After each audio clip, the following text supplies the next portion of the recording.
Good morning बच्चों। Class 6 व्याकरण lesson first भाषा लिपि एवं व्याकरण। समाज में रहने के कारण मनुष्य को आपस में अपने मन के भावों और विचारों को अभिव्यक्त करने के लिए एक माध्यम की आवश्यकता होती है।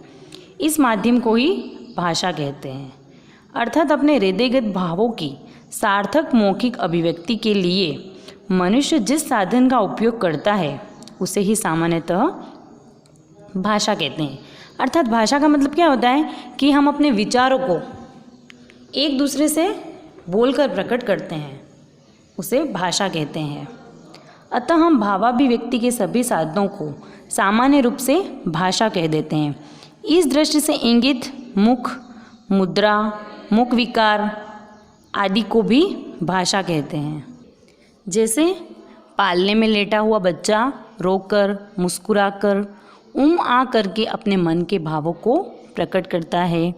ट्रेन का गार्ड सीटी बजाकर, हरी झंडी दिखाकर ट्रेन को आगे बढ़ाने तथा लाल झंडी दिखाकर रोकने का संकेत करता है। बच्चे का रोना, गार्ड की सीटी बजाना, झंडी दिखाना सांकेतिक भाषा है।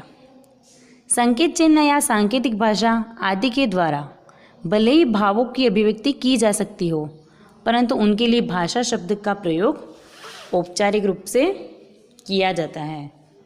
वस्तुतः मूल रूप से मनुष्य द्वारा व्यक्त वाणी को ही भाषा कहते हैं। अब भाषा कितने प्रकार की होती है? 2 प्रकार की, मौखिक और लिखित। मौखिक भाषा किसको कहते हैं? जो भाषा बोलकर प्रकट की जाती है उसे कथित या मौखिक भाषा कहते हैं। अर्थात वो भाषा जिसको हम सिर्फ बोलकर प्रकट कर सकते हैं उसको मौखिक कहते हैं। लिखित भाषा, जो भाषा लिखकर प्रकट की जाती है उसे लिखित भाषा कहते हैं। अब हम देखेंगे लिपि। लिपि क्या होता है? कुछ बोलते समय हम अपने मुख से ध्वनियों का उच्चारण करते हैं। उन ध्वनियों को लिखने के लिए हर ध्वनि का एक चिन्ह निश्चित किया गया है। मौखिक ध्वनियों को लिखकर प्रकट करने के लिए निश्चित किए गए चिन्ह संकेतों को लिपि कहते हैं। किसी भी भाषा को लिखने की विधि को क्या बोलते हैं? लिपि। संसार में अनेक भाषाएं बोली जाती हैं। हर भाषा की अपनी अपनी लिपि होती है। संस्कृत एवं हिंदी की लिपि देवनागरी, अंग्रेजी की लिपि रोमन, उर्दू फारसी की लिपि फारसी तथा पंजाबी भाषा की लिपि गुरुमुखी है। 14 सितंबर 1949 को भारत सरकार द्वारा हिंदी देश की राजभाषा घोषित की गई।